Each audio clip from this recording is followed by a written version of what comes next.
Hello friends, welcome back my YouTube channel MS maths, जहां upload करता हूं BSc mathematics and physics से related video lectures. इस video में बात करने वाला हम यहाँ पे फिजिक्स के टॉपिक एनालॉग इलेक्ट्रॉनिक्स से रिलेटेड जो डिफरेंशियल एम्पलीफायर है उसके बारे में हम यहाँ पे डिस्कस करने वाला है। तो एम्पलीफायर क्या होता है ये हमने हमारे प्रीवियस वीडियोस में पूरा डिस्कस कर रखा है। एम्पलीफायर क्या होता है? एम्पलीफायर बेसिकली सिग्नल्स को एम्पलीफाई करता है, सब हम जानते हैं, बिल्कुल बेसिक सा कॉन्सेप्ट है।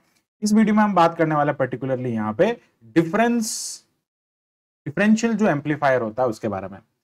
डिफरेंशियल एम्पलीफायर में हम दो इनपुट्स देते हैं और उनके बारे में हम यहाँ पे डिस्कस करेंगे। एंड इसी के साथ में हम यहाँ पे इसके लिए जो कॉमन मोड जो रिजेक्शन रेशियो होता है वो भी हम यहाँ पे डिस्कस करेंगे। तो बात करते हैं यहाँ पे, as the name of this amplifier, it is capable to amplify the difference of the input signal. दो हम यहाँ पे इनपुट सिग्नल इसके अंदर देते हैं, V1 एंड V2 हम इसको कह देते हैं। यहाँ पे दिस इज द डिफरेंस, इसको हम कहेंगे डिफरेंस एम्पलीफायर। उसका जो आउटपुट मिलेगा वो बेसिकली इनके इनपुट्स के प्रोपोर्शनल होगा, इनपुट के डिफरेंस के प्रोपोर्शनल होगा। यानी कि अगर मैं बात करता हूं यहाँ पे V output is proportional to V1 minus V2, इन दोनों के जो डिफरेंस है उसके प्रोपोर्शनल होगा। The differential amplifier has two input signal V1 V2 and output इसका VO हो जाएगा। This basically this condition is for ideal. ये जो है वो आइडियल कंडीशन कह सकते हैं आप इसको, क्योंकि हर कंडीशन में ऐसा पॉसिबल नहीं है कि वो उनके इनपुट के डिफरेंस के जो है वो प्रोपोर्शनल हो। So this is the basically for ideal condition, the output of the differential amplifier depends on the difference of the input. Okay, so ये जो है it is true only for the ideal differential of amplifiers. But in case of practical amplifiers, practically अगर हम बात करते हैं तो ये क्या होता है, इनके एवरेज। बेसिकली यहाँ पे हम बात करते हैं आइडियल के लिए, क्योंकि उनके लिए बहुत सारी कंडीशंस सेम होती हैं, उसके बारे में भी डिस्कस करेंगे। आइडियल क्या होता है वो भी हम देखेंगे। अब यहाँ पे जब प्रैक्टिकली बात की जाती है तो प्रैक्टिकली चीजें थोड़ी अलग होती है आइडियल से, ठीक है। तो इन दैट केस वो एवरेज जो होता है उसके इक्वल होता है। यानी कि यहाँ पे वी प्रोपोर्शनल की अगर मैं बात करता हूं तो it is proportional to the V output जो होता है, it is proportional to the V1 upon V2 by 2, यानी कि ये इसके एवरेज के इक्वल होता है। ओके, बेसिकली यहाँ पे हमारे पास में जो ये जो इक्वेशन है, ये जो वोल्टेज आ रहा है, ये आउटपुट वोल्टेज है, इसको हम कह देते हैं इक्वेशन नंबर 1, इसको हम लिख देते हैं इक्वेशन नंबर 2। नाउ हमें बात करना है यहाँ पे इक्वेशन नंबर 1 से हम क्या कर देंगे, V आउटपुट के बारे में लिखना है, ठीक है। V आउटपुट जब हम यहाँ से प्रोपोर्शनल के साइन को हटाएंगे तो बाय इक्वेशन नंबर 1 यहां से V आउटपुट जो होगा वो AD एक कांस्टेंट यहां पर आएगा और V1 माइनस V2 के इक्वल हो जाएगा। This is equation number 3। यहां पे जो कांस्टेंट आया इसको हम कहते हैं difference mode gain, difference mode gain हम इसको कहते हैं।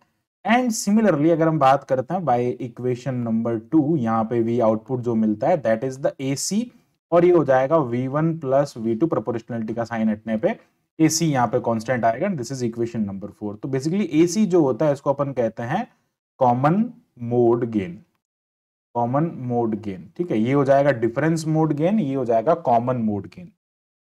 अब यहाँ पे ऐसा हम कंसिडर कर लेते हैं कि let V1 minus V2 is equals to VD, यानी कि डिफरेंस जो आपका मोड गेन है उसके इक्वल हमने कंसिडर कर लिया। एंड हम यहाँ पे कंसिडर कर लेते हैं कि V1 plus V2 by 2 is equals to VC, ये इसके इक्वल है, ऐसा हमने कंसिडर कर लिया। तो दिस इज इक्वेशन नंबर 6। या फिर हम क्या कर सकते हैं, इसको ऐसा लिख सकते हैं V1 plus V2 is equals to 2VC, and that is equation number 6। तो यहाँ पे क्या कह देंगे, on solving the equations 5 and 6, तो इक्वेशन हो गई, यहां से ये कैंसिल हो जाएगा, V2 से V2 कट हो जाएगा, तो ये क्या बन जाएगा, V2 से V2 कट होने पे ये हो जाएगा 2V1, ठीक है। 2V1 पहले हम दोनों ऐड कर लेंगे, ऑन सॉल्विंग लिख दो, ऑन एडिंग लिख दो, तो 2V1 इज इक्वल्स टू ये क्या हो जाएगा, VD plus 2VC। Now V1 का जो वैल्यू है वो क्या हो जाएगा, VD upon 2 plus VC upon 2 into 2 है तो 2 से 2 कैंसिल हो जाएगा, तो प्लस VC हो जाएगा, simple. This is equation number 7। V1 का वैल्यू हमें यहां से मिल गया है, this is the basically value of V1। Now अब हम क्या करेंगे, V2 का वैल्यू निकालेंगे बाय सब्स्टिट्यूटिंग। हम जानते हैं कि हमारे पास में यहाँ पे V1 जो है, बेसिकली V1 माइनस V2 जो है वो VD के इक्वल है, और V1 का वैल्यू हमारे पास में है that is VD by 2 plus VC minus V2 is equals to VD। तो that value of the V2 is equals to basically ये हो जाएगा VD minus VD by two, VD minus VD by two minus VC। तो minus V2 is equals to क्या हो जाएगा, one में से हाफ जाएगा, यानी कि आप ऐसा कंसिडर कर लो VD one minus one by two common, ये आ जाएगा VC, VD कॉमन आ गया तो ये हो जाएगा यहाँ पे one by two, sorry V2 is equals to VD, तो ये वन बाई टू, तो ये हो जाएगा one by two minus VC, sorry VD by to लिख दो या वन बाई टू VD लिख दो, तो V2 का वैल्यू आ जाएगा VC minus VD by to. तो दिस इज इक्वेशन नंबर 8 और ये यहां से हमने V2 का वैल्यू भी कैलकुलेट कर लिया। तो V1 एंड V2 जो है उनका वैल्यू हमारे पास में आ गया है, यानी कि V1 V2 बेसिकली इनपुट्स हैं, ये इनपुट्स जो हम इनपुट दे रहे हैं उसको, वो इनपुट्स हमारे पास में आ गए, डिफरेंशियल जो डिफरेंस यहाँ पे डिफरेंशियल एम्पलीफायर के इनपुट्स आ गए। नाउ अब हम कंसिडर करते हैं, now let one of the input signal या input for differential amplifier is grounded.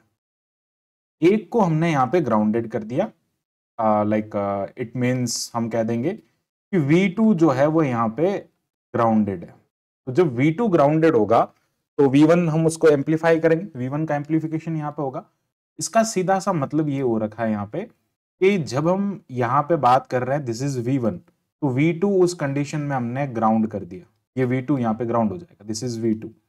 तो यहाँ पे जो आपको आउटपुट मिलेगा V आउटपुट वो बेसिकली A1 V1 मिलेगा, क्योंकि यहाँ पे ये amplifier coefficient amplifier gain A1 है, तो ये सिर्फ इस सिग्नल के अकॉर्डिंग मिलेगा, इसका जो इनपुट सिग्नल है अब ये हो गया ओनली। तो क्या हो जाएगा, where A1, what is A1, A1 क्या हो जाएगा, gain of differential amplifier when V1 is applied, जब V1 को हमने यहाँ पे अप्लाई किया है तो उसका ये गेन हो जाएगा, एंड V2 ग्राउंडेड है। नाउ अब हम क्या करते हैं इस केस के अंदर, सेकंड केस के अंदर हम क्या करते हैं, V1 को ग्राउंड कर देते हैं और V2 क्या हो जाएगा, यहाँ पे V1 को ग्राउंड कर देंगे और V2 के लिए निकालेंगे। तो सिमिलरली सेम केस हम यहाँ पे यूज कर सकते हैं, तो इस सेम केस में क्या लिखेंगे, ये तो हो गया एक, एंड सिमिलरली, एंड हम लिख देंगे यहाँ पे similarly if V1 is grounded. अब V1 को हमने यहाँ पे ग्राउंडेड कर दिया है, इट मीन्स अब जो सर्किट डायग्राम बनेगा वो कैसा होगा, यहाँ पे अगर मैं सर्किट डायग्राम की बात करता हूँ तो यहाँ पे V1 जो है वो कैसा हो जाएगा, V1 जो है वो यहाँ पे ग्राउंड कर गया, एक सेकंड, V1 को हमने यहाँ पे कर दिया ग्राउंड और V2 सिग्नल हम उसके अंदर दे रहे हैं, this is V2 signal, okay, ये V2 सिग्नल है और ये V1 ग्राउंड हो गया। तो जो आपको यहाँ पे आउटपुट मिलेगा वो बेसिकली क्या हो जाएगा, अब इसका कोफिशिएंट A2 हो जाएगा, तो ये क्या हो जाएगा, V naught, basically output VO कह दो, VO is equals to A2 V2। Now अब ये क्या हो जाएगा, A2 V2 हो जाएगा। तो इसका मतलब क्या हुआ कि अगर मैं यहाँ पे इसको ग्राउंड कर दूंगा तो ये मिलेगा मुझे यहाँ पे इसका आउटपुट। तो बेसिकली A2 क्या है, this is the gain amplifier gain, like a gain of differential amplifier when V2 is input signal, V2 is input signal and V1 जो है वो क्या हो जाएगा, ग्राउंडेड, V1 यहाँ पे ग्राउंड है, तो ये इसका इनपुट सिग्नल है, इसका एम्पलीफायर गेन हो जाएगा। तो टोटल जो आपको आउटपुट मिलेगा, यहाँ पे हम बात कर रहे हैं ये टोटल आउटपुट की, तो टोटल जो यहाँ पे आउटपुट मिलेगा बेसिकली वो क्या हो जाएगा, total output is equals to V and that is V naught, हम उसको कह देते हैं। तो ये क्या हो जाएगा, A1 V1 plus A2 V2, इन दोनों केस के अंदर एक बार हमने ये किया, एक बार ये किया, तो टोटल अब देखो क्या होता है, बेसिकली यहाँ पे एक कॉन्सेप्ट आता है वर्चुअल ग्राउंडिंग का। तो उसके अंदर क्या होता है कि जब एक ग्राउंड है यहाँ पे, दूसरे वाले को भी ग्राउंड माना जाता है, पर अभी हम उस कॉन्सेप्ट पे नहीं जा रहे, वो होता है ऑपरेशनल एम्पलीफायर के लिए। तो उसके बारे में ये यहीं से लाइक स्टार्ट होता है उसका कॉन्सेप्ट, ठीक है। तो यहाँ पे क्या होता है, दोनों के साथ में होता है, तो टोटल हमको एम्पलीफायर का ये मिलता है। नाउ अब हमें क्या करना है, जो हमने V1 V2 का यहाँ से वैल्यू निकाला था उसके बारे में बात करते हैं, ओके। सो अब हम बात करते हैं यहाँ पे आगे, जो हमने V1 और V2 का वैल्यू निकाला था वो हम यहाँ पुट कर देंगे। तो on putting the value of V1 V2 that is the V output is equals to A1। V1 का वैल्यू हमने निकाला था VD/2 प्लस VC, एक सेकेंड यहाँ पे चेक कर लेते हैं, ये आई थिंक V2 का वैल्यू था ना, VC माइनस VD, ओके, ये था VD/2 प्लस VC, ओके, तो ये हो जाएगा VD/2 प्लस VC एंड यहाँ पर आगे आ जाएगा ये A2 और V2 का वैल्यू निकाला था हमने VC माइनस VD बाई 2। तो वैल्यूज हमने यहाँ पे रखा। अब हम क्या कर सकते हैं, यहाँ से VD कॉमन ले सकते हैं। अगर मैं यहाँ से जो है इसको सिंप्लीफाई करता हूँ, A1 VD बाई 2 प्लस ये हो जाएगा A1 VC प्लस ये हो जाएगा A2 VC minus A2 VD by 2 हो जाएगा। तो ये हो जाएगा V0 इज इक्वल्स टू, यहाँ से हम क्या कर लेंगे, इसमें से यहाँ से हम जो है वो VD बाई 2 कॉमन ले सकते हैं या VD कॉमन ले लेते हैं। VD कॉमन लेंगे तो ये हो जाएगा A1 माइनस A2 अपॉन 2 हो जाएगा। ठीक है, एंड सिमिलरली अगर हम बात करते हैं प्लस यहाँ से VC कॉमन ले सकते हैं इन दोनों में से, तो ये हो जाएगा VC कॉमन आ जाएगा और ये हो जाएगा यहाँ पे A1 प्लस A2। नाउ अब बात करते हैं, ये जो है इसको हमने स्टार्टिंग में क्या कह रखा, जो है इसका डिफरेंस वाला। ठीक है, स्टार्टिंग में अगर हम इसकी बात करते हैं तो ये क्या हो जाएगा आपके पास में, यहाँ से हमने इसको कंसिडर किया ना, ये AD और VD जो यहाँ पे लिए थे, बेसिकली AD जो लिया था हमने यहाँ पे कंसिडर किया था AD, सॉरी ये VC लिया था V1 प्लस V2 बाई 2। तो जो ये यहाँ पे डिफरेंस आ रहा है ये हमने यहाँ पे कंसिडर किया था इन इक्वेशंस को। अब जो यहाँ पे आपको मिल रहा है ना, ये this difference is known as AD। तो यहाँ पे क्या हो जाएगा, VO आउटपुट, इसको हम यहाँ पे लेट कर रहे हैं यहाँ पे VD AD। सो ये हो जाएगा गेन में जो डिफरेंस आपको मिल रहा है, gain of differential, basically differential जो एम्पलीफायर है उसका हो जाएगा। प्लस यहाँ पे ये जो है इसको आप कंसिडर करेंगे जो है कॉमन गेन, ये डिफरेंस का हो जाएगा और ये कॉमन का हो जाएगा। तो ये हो जाएगा VC इंटू यहाँ पर आ जाएगा आपके पास में AC। ओके, तो ये आपको यहाँ पे आउटपुट मिल रहा है जहां पे हमने इसको कंसिडर किया। ये चीज आपको ध्यान रखना है, ये हमने यहाँ पे लेट किया। नाउ अब बात करते हैं, ये जो इक्वेशन है, ये इक्वेशन बेसिकली एम्पलीफायर का जो यहाँ पे आउटपुट मिल रहा है, this equation is the representation of the differential amplifier. Thus we find the output of the differential by using this equation. जो आउटपुट मिल रहा है इनपुट सिग्नल से, वो हम इस इक्वेशन से बिल्कुल इजीली फाइंड कर सकते हैं। अब आता है कि जब एक अच्छे एम्पलीफायर, अच्छे आपको डिफरेंशियल एम्पलीफायर की बात करनी है, तो वो हमेशा ध्यान रखना, जब भी हमें बात करना है यहाँ पे गुड एम्पलीफायर के बारे में, तो गुड एम्पलीफायर जो होता है वो जो डिफरेंस वाला जो होता है ना, ये वाला सेकंड वाला जो प्रोसेस है, क्योंकि आइडियल वाली कंडीशन ऑलवेज बेटर होती है। तो जो गुड एम्पलीफायर्स होते हैं उनके लिए ये कंडीशन सबसे ज्यादा होनी चाहिए, और जबकि ये एवरेज वाली जो कंडीशन है वो कम होनी चाहिए। A good differential amplifier is the one which depends on the difference of the input signal। ये डिफरेंस वाले जो है, जो कि आइडियल की कंडीशन है, वो बेस्ट होती है, वो ज्यादा होनी चाहिए, और उसमें इनपुट सिग्नल में अगर वो ज्यादा है तो वो अच्छा एक डिफरेंशियल एम्पलीफायर माना जाता है। और यहाँ पे जो है वो एवरेज वाले की वैल्यू कम होनी चाहिए, यानी कि large value of the difference mode gain AD का वैल्यू लार्ज होना चाहिए, और यहाँ पे AC का वैल्यू कम होना चाहिए। इसका सीधा सा मीनिंग है, यानी कि value of the common mode gain, this is known as common mode gain, this is known as differential mode gain. ठीक है, ये आपको यहाँ पे ध्यान रखना है। इसका एक अगर हम बात करें गुड जो आपको होता है, एक लाइक क्वालिटी की बात करते हैं, तो वो आप यहाँ पे इसको देख सकते हैं। AD बड़ा होना चाहिए, लार्ज नंबर ऑफ इसमें वैल्यू होनी चाहिए, AC की वैल्यू वहाँ पे कम होनी चाहिए। ऐसे आपको आउटपुट से अच्छा एक यहाँ पे एम्पलीफायर मिल सकता है, डिफरेंशियल एम्पलीफायर। नाउ बात करते हैं common mode reduction ratio. I think this is not reduction, rejection है, दिस इज नॉट रिडक्शन, ये रिजेक्शन रेशियो। ठीक है, तो कॉमन मोड रिजेक्शन रेशियो, जिसको CMRR भी कहते हैं। तो बेसिकली ये क्या होता है, to determine how good differential amplifier is, कितना अच्छा है या नहीं है, उसके एफिशिएंसी, उसके क्वालिटी को देखने के लिए हम यहाँ पे एक फैक्टर को इंट्रोड्यूस करते हैं, that is known as CMRR, यानी कि common mode rejection ratio. It is defined as the ratio of the difference mode gain, यानी कि AD और कॉमन मोड गेन AC। अच्छा होने के लिए क्या होना चाहिए, AD का वैल्यू ज्यादा होना चाहिए, AC का वैल्यू कम होना चाहिए। अगर ऐसा होता है तो हम उसको कहते हैं गुड डिफरेंशियल एम्पलीफायर। ओके, और इसका जो रेशियो होता है AD बाई AC, वो क्या होना चाहिए, यहाँ पे ज्यादा होना चाहिए। इसका मतलब रो का वैल्यू अगर आपको लार्ज मिलेगा, रो यानी कि CMRR रेशियो, इसका वैल्यू अगर आपको लार्ज मिलेगा, इट मीन्स वो एक गुड डिफरेंशियल एम्पलीफायर है। क्योंकि AD बढ़ेगा, न्यूमरेटर बढ़ेगा, डिनोमिनेटर कम होगा, तो जो है वो जब यहाँ पे न्यूमरेटर कम होगा तो इसका मतलब क्या होगा, ये वैल्यू लार्ज होती जाएगी। तो this is the basically common ratio and CMRR। Basically CMRR जो होता है, इसकी कैलकुलेशन हम यहाँ पे कर लेते हैं। CMRR जो होता है, जब हम आउटपुट की बात करते हैं ना, तो आउटपुट क्या होता है हमारे पास में, आउटपुट होता है VD AD प्लस ये हो जाता है यहाँ से VC AC। ओके, नाउ अब बात करते हैं आउटपुट।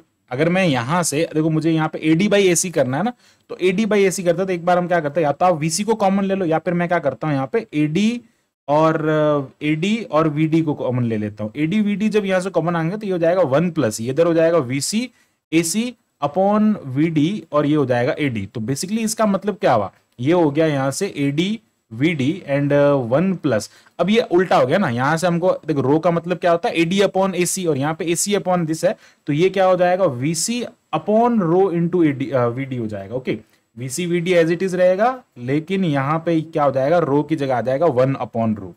नाउ अब देखो जब हम बात करना है यहाँ पे इसके इनकी वैल्यूज के बारे में, तो हमें यहाँ पे एडी का वैल्यू चाहिएगा और हमें यहाँ पे जो हमारे पास में वीडी है इनका भी वैल्यू हमें निकालना पड़ेगा। ओके, सो बात करते हैं यहाँ पे एडी के वैल्यू के बारे में। सो इन दिस केस यहाँ पे हम क्या करेंगे, वीसी 0 हो जाएगा। तो जब वीसी 0 हो जाएगा तो वीसी बेसिकली क्या है, तो VC V1 plus V2 upon 2 is equal to 0, ये हमने यहाँ पे कंसिडर किया। सबसे पहले अगर हम बात करें कॉमन वोल्टेज के बारे में, तो वीसी को हमने यहाँ कंसिडर किया। एक सेकेंड, कहाँ गया, ये रहा। वीसी इज इक्वल टू 1 प्लस V1 प्लस V2/2 और वीडी का वैल्यू ये है। तो यहाँ से अगर हम इसके लिए बात करेंगे तो ये हो जाएगा V1 plus 2 and that is V1 is equals to minus V2। Now अब हमें क्या करना है इस केस के अंदर, आउटपुट जो वोल्टेज है, तो आउटपुट जो वोल्टेज होएगा, आउटपुट इन दिस केस हम यहाँ पे कंसिडर कर लेंगे V0 डैश। नाउ अब हम कंसिडर कर रहे हैं यहाँ से जो like the output of difference amplifier is given by V0 is equals to ADVD plus ACVC, ये हमारे पास में आउटपुट होता है। तो यहाँ पे अगर मैं बात करता हूँ VC, क्योंकि VC तो हमारे पास में है, देखो VC क्या होता है V1 प्लस V2 अपॉन 2, और हम यहाँ क्या कंसिडर कर रहे हैं, जो आपके पास में VD है वो होता है V1 माइनस V2। इस केस के अंदर हम ले रहे हैं यहाँ पे V1 is equals to minus V2।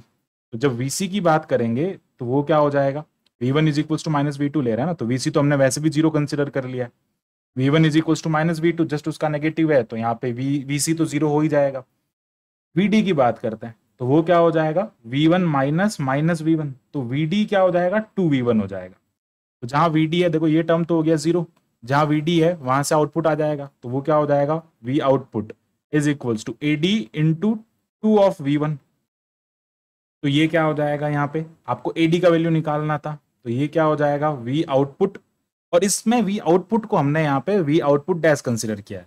जब हम यहाँ पे इस कंडीशन को पुट कर देंगे तो ये V आउटपुट जो होगा वो किस में कन्वर्ट हो जाएगा, V आउटपुट डैश में। तो ये V आउटपुट डैश हमने यहाँ पे कंसिडर कर लिया जो कि ये है, ठीक है। तो ये क्या हो जाएगा यहाँ से AD is equals to V output dash upon ये क्या हो जाएगा 2V1 हो जाएगा। तो बेसिकली ये आ जाएगा AD is equals to V output dash upon 2V1, इसको हम लिख देंगे इक्वेशन नंबर 4, ठीक है। ये आ जाएगी AD की वैल्यू। नाउ अब हमें क्या करना है, यहाँ से AC का वैल्यू निकालना है। तो AC का वैल्यू निकालेंगे तो उस केस में क्या लेंगे, V1 is equals to V2 for common mode gain. तो क्या हो जाएगा फॉर कॉमन मोड गेन, तो कॉमन मोड गेन अगर हमें निकालना है तो ये कंडीशन अप्लाई कर देंगे, सेम एज इट इज वही काम करेंगे। आपके पास में V आउटपुट क्या होता है VDAD प्लस ये हो जाएगा VCAC। अब बात करना है इसके इक्वल, तो हमारे पास में VC क्या होता है, VC is equals to V1 plus V2/2। जब हम इन दोनों को बराबर ले रहे हैं तो ये हो जाएगा 2V1 upon 2 and that is equals to 2V1, ये 2V1 के इक्वल हो जाएगा। अब बात करते हैं VD के बारे में। VD जो होता है डिफरेंस होता है V1 माइनस V2, ये हो जाएगा अगेन 0 यहाँ पे इक्वल है ना। तो ये अब इस केस में ये टर्म 0 होगा, यहाँ से वैल्यू आ जाएगा, तो क्या हो जाएगा V output is equals to this term will be 0 and VC जो है वो क्या हो जाएगा, ये V1 हो जाएगा, तो ये हो जाएगा VC इंटू V1।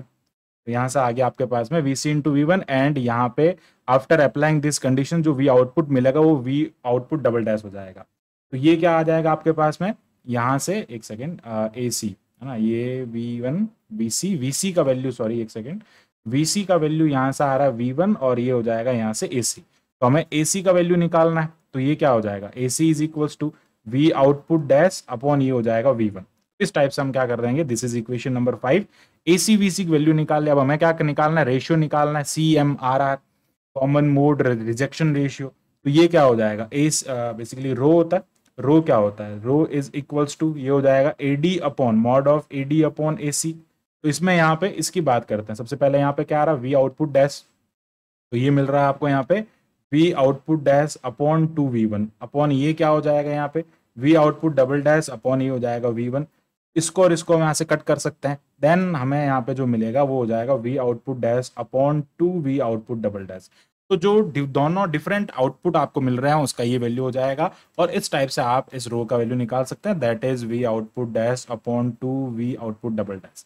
जहां पे वी आउटपुट डैश की बात करेंगे तो इसका मतलब होता है आउटपुट फॉर डिफरेंस मोड, और ये हो जाएगा वी डबल डैश की बात करते हैं तो this is the output for, this is the output for common mode. ये क्या हो जाएगा, कॉमन मोड के लिए हो जाएगा। तो इस टाइप से हम क्या कर सकते हैं, पूरे डिफरेंस ऑपरेटर को, डिफरेंस एम्पलीफायर जो है उसको यहाँ पे समझ सकते हैं। तो this is all about the differential amplifier. तो नेक्स्ट वीडियोस में हम आगे डिस्कस करेंगे किस टाइप से इसके जो आगे टाइप्स होते हैं ना, कि इमीटर का जो कपल्ड डिफरेंशियल एम्पलीफायर्स होते हैं, ठीक है, आगे जो इसमें जिसका वर्चुअल ग्राउंडिंग होता है वो कैसे होता है, तो उन सभी के लिए आप हमारे नेक्स्ट वीडियोस को देखें। So thanks for watching my video, keep watching MS maths, and इसी टाइप के फॉर मोर वीडियोस के लिए हमारे चैनल को सब्सक्राइब करें। Thank you, bye bye.